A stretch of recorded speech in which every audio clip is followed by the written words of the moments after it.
Hello, welcome to part 10 of Let's Build a Kingdom, Cortlandune style. This is going to be the potential build site for the butcher, the baker, and the lighting dude. Otherwise sometimes known as a candlestick maker. So I started off with the candlestick maker's shop. However, the design I end up with, I feel it's more of a bakery, so that's what this becomes. The second story you see me building there has no purpose, apart from being aesthetically interesting. There's no way to get up there. For most of this build series, I've tried to make every area of every building accessible from the inside, like a normal building would be. But this is the first one I've created that is not. This building is also one of the more complicated ones I've ever built. That's part of the reason it started out being the lighting shop and then it changed over to being a bakery. It just felt more homey.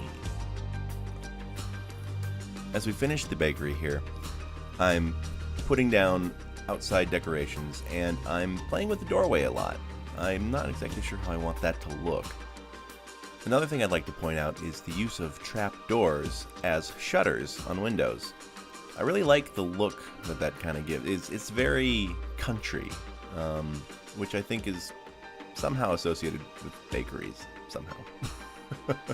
Maybe just in my brain. Fiddling with the last minor details on the outside.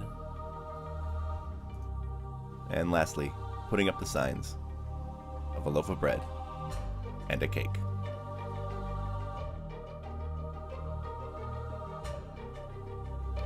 But wait, I forgot something. This is a bakery. They need a chimney. I picked this side of the bakery because it was the least obtrusive, I believe, in terms of the overall group of buildings. You'll notice that the next building has already been built in the background there. And that's because that's when I realized I needed a chimney on the bakery.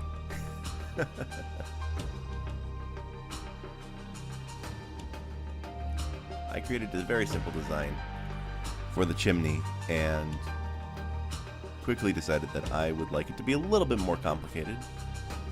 So I put a little flourish in the side with some stairs,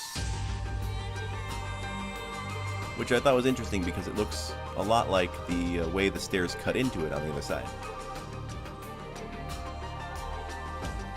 On to the interior. I'm using a slightly different build method that you may have seen me start using in the last couple of videos, where I build the preliminary layout of the walls and then decorate before putting the walls up to save a lot of time and effort in terms of getting the camera to fit in tiny spaces and record me putting stuff down. Tell me what you think in the comments, whether or not this is interesting to you, whether or not me showing you the interiors getting built is interesting at all. It would also be helpful. And there we go.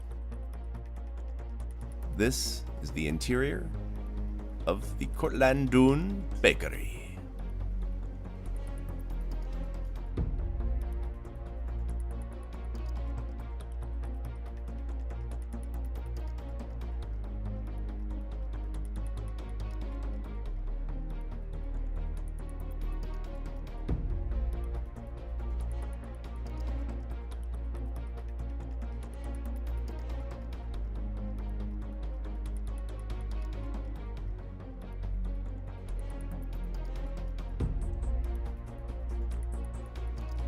Moving on, we have the Lighting Emporium.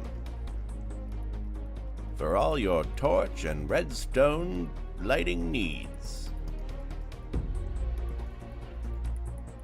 For this building, I decided I'd use a flat top roof.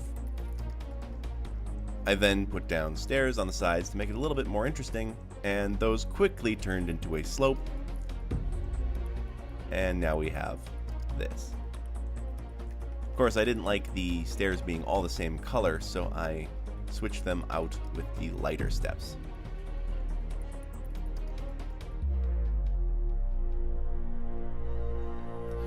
Also, for a little variation, I put in wooden logs as the support structures for this building.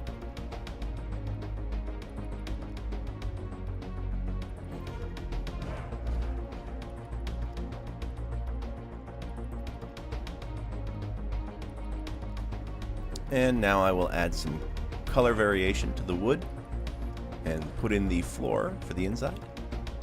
I always have trouble deciding what the front stoop should look like, but for this one, I'll just go with wood. And now I realize that the building is too small to fit what I need to put inside of it. So I use World Edit to increase it by 1 square. And since I want all the alleyways to be 2 squares, at least in this area, I have to decrease the size of the butcher shop by 1. And there we have it, the lighting shop. For the interior, I figured they pretty much just have everything out on display. And since this is a Minecraft lighting shop, they should probably sell redstone lamps as well. Quick and easy. Last in the group is the butcher's shop. This one took me the longest to build. Partially because of the way I like to build, which is off the cuff and not really planning exactly what I want until I actually start building.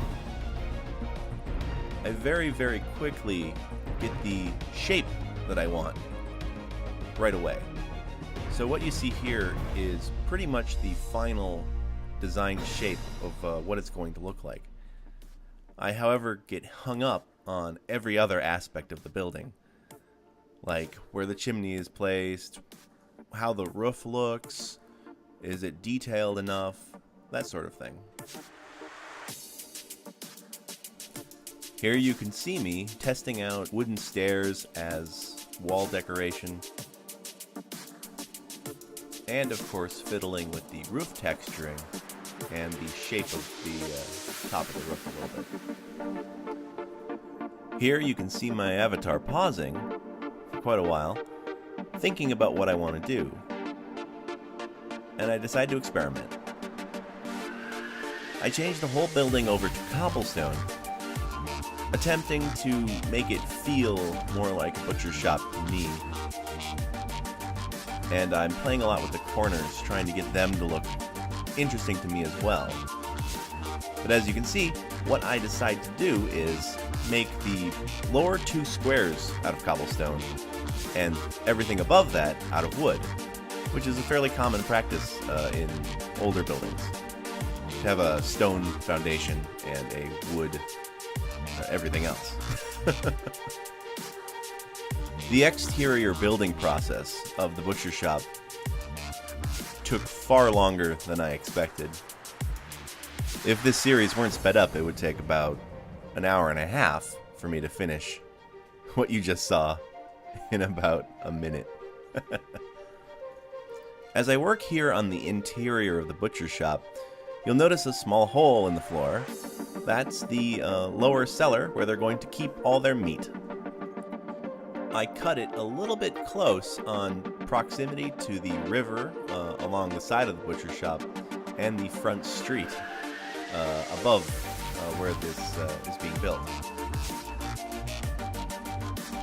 I am, however, extremely happy with how it looks. Using netherrack as the big quotation marks meat, I feel it looks really, really good.